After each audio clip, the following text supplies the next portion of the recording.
मैं इससे जो दमानी जी है ना आपके, इनको पूछना चाहता हूँ, अब नेता आप है कि मैं हूँ? आप तो मंत्री है यार।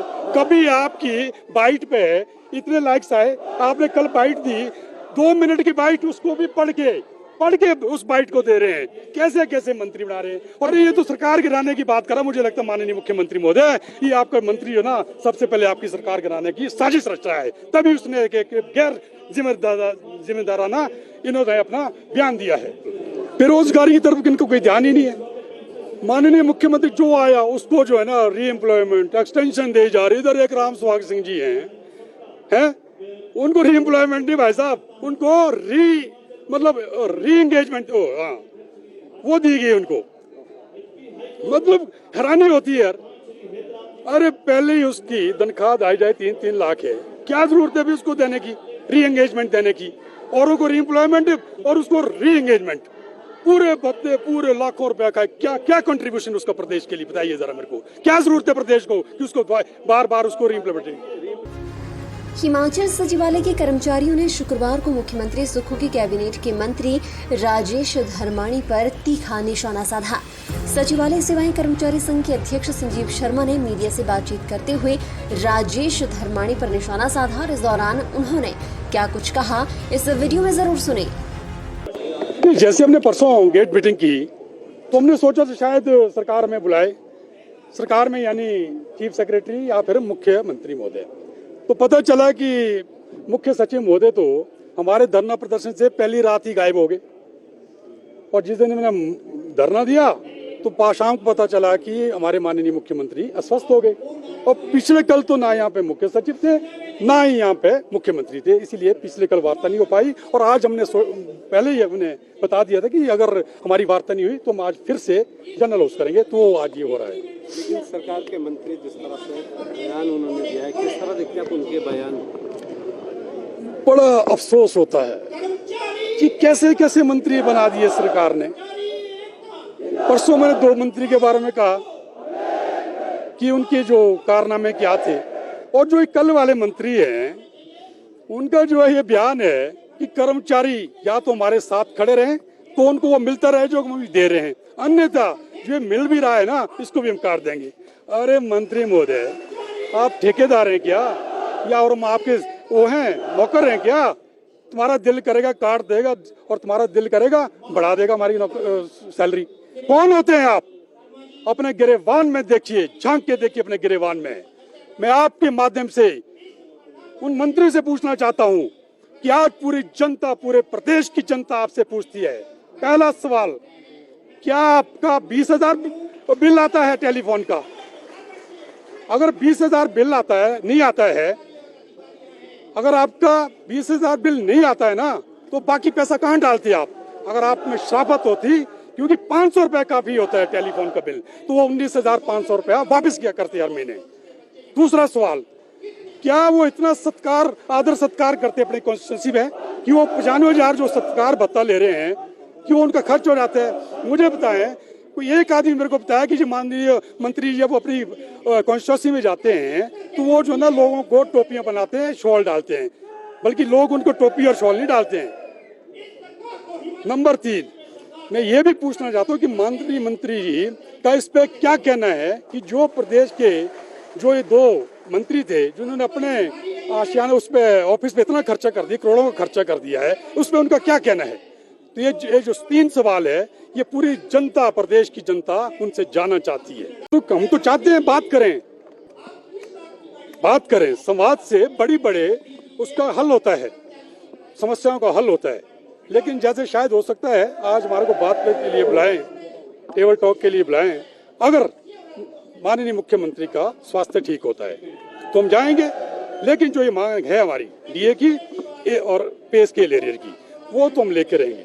मतलब डीए तो ये है साहब, मैंने कहा था आपको कि डीए क्यों जरूरी होता है, क्योंकि ये तो हमने कमाया है। ये जो ड्यू है हमारा वो 1/1/2023 से है, ये तो हमारा हक है, हम इनसे करात नहीं मांग रहे इसके लिए।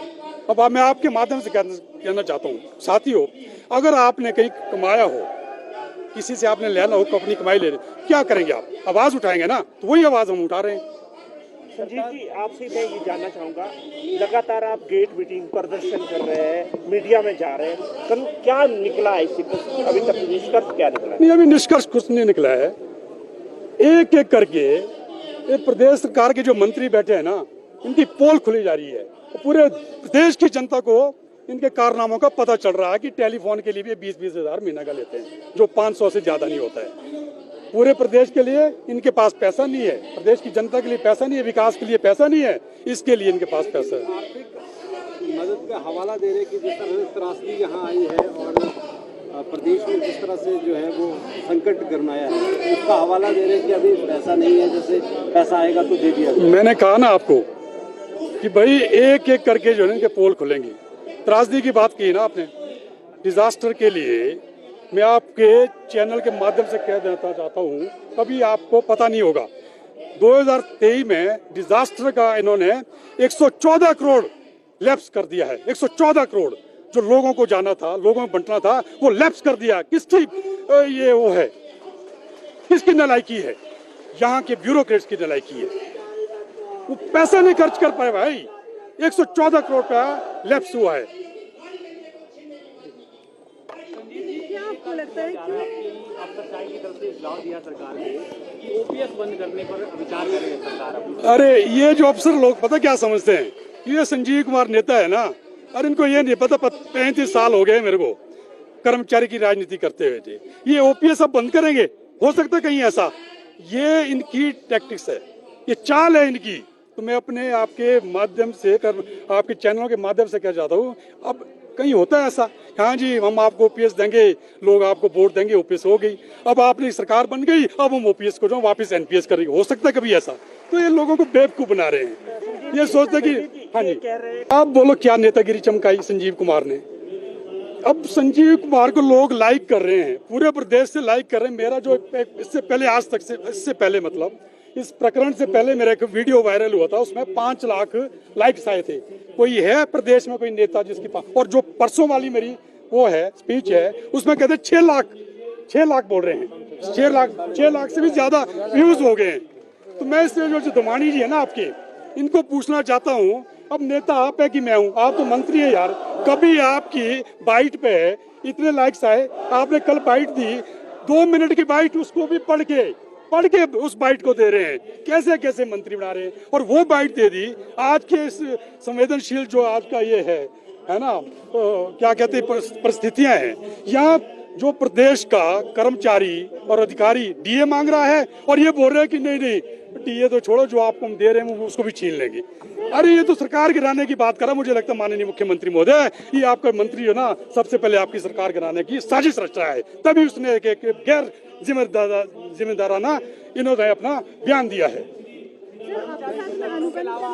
बेरोजगारों का साथ भी मिल रहा है कि कर्मचारी संगठनों के अलावा बेरोजगारों का साथ भी मिल पा रहा है आपको? क्या मानते हैं कि बेरोजगारी की एक बड़ी समस्या है और सरकार जानबूझकर करवानी? बिल्कुल, बेरोजगारी की तरफ इनको कोई ध्यान ही नहीं है। माननीय मुख्यमंत्री जो आया उसको जो है ना री एम्प्लॉयमेंट एक्सटेंशन दे जा रही। इधर एक राम सुहाग सिंह जी हैं, उनको री एम्प्लॉयमेंट नहीं भाई साहब, उनको री एंगेजमेंट वो दी गई उनको। मतलब हैरानी होती है यार।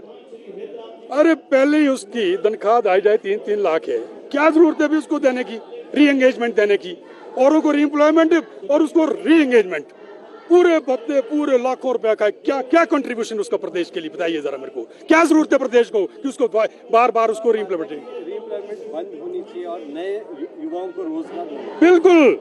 बिल्कुल इस तरह से कई आईएएस अफसर है। एक दीपक सानंद जी को मुझे पता चला कि उनको भी बहुत सारे लाभ दिए जा रहे हैं, पता नहीं किसके बारे में मेरे पास मालूम। इसी तरह कई आईएएस अफसर हैं। एक मेरे पास सुबह फोन आया, वो फोन मुझे आता है ऊना से, वो रिटायर्ड आयुर्वेदिक अफसर थे। वो कहते हैं कि एक धर्मशाला में ओएसडी लगाया गया है, उस ओएसडी 2 साल पहले रिटायर हो गया है, उसकी जो पेंशन है वो 1.5 लाख है। अब उसको री एम्प्लॉय किया गया है, 80,000 रुपया दिया जा रहा है, ऑफिस दिया जा रहा है और गाड़ी दी जा रही है। कि आयुर्वेद डिपार्टमेंट तो अपने आप में एक गरीब डिपार्टमेंट है, तो क्या जरूरत है उसको वहाँ पे उठाने की ओएसडी? जहाँ आप चाहेंगे वहाँ ओएसडी, वहाँ पे ओएसडी। तो इसीलिए तो हालत ठीक नहीं है, अब जागना पड़ेगा। मेरे साथ पूरा प्रदेश का कर्मचारी आ चुका है, चाहे वो कॉन्ट्रैक्ट वाला है, चाहे वो आउटसोर्स वाला है, चाहे वो कोई भी कर्मचारी है।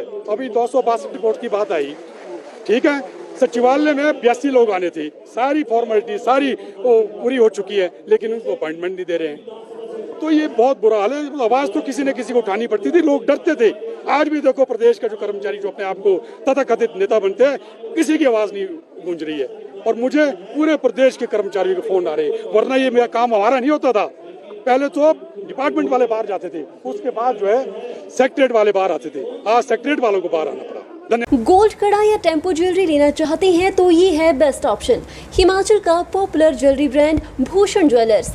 कड़ों के कलेक्शन में टेम्पो ज्वेलरी, शीट कड़ा, मीना व गोल्ड कड़ा, गेरू कड़ा, ऑक्सीडाइज गोल्ड कड़ा, बैंगल जैसी widest collection lowest making charges के साथ आपको बेस्ट प्राइस में दे रहा है। तो अगर आप भी चाहते हैं गोल्ड कड़ा या टेम्पो ज्वेलरी खरीदना तो जरूर विजिट कीजिए भूषण ज्वेलर्स, लोअर बाजार, सोलन। सोने की कीमतों में बढ़ोतरी होने की संभावनाओं के चलते इन दिनों भूषण ज्वेलर्स सोलन में ग्राहकों की भीड़ उमड़ पड़ी है। कीमतों में बढ़ोतरी से पहले ग्राहक खरीदारी करने भूषण ज्वेलर्स सोलन पहुंच रहे हैं। भूषण ज्वेलर शोरूम के मालिकों का कहना है कि आप भी भूषण ज्वेलर्स शोरूम सोलन आएं और पाएं नई कलेक्शन के साथ बेहतरीन डिजाइन्स। भूषण ज्वेलर्स सोलन।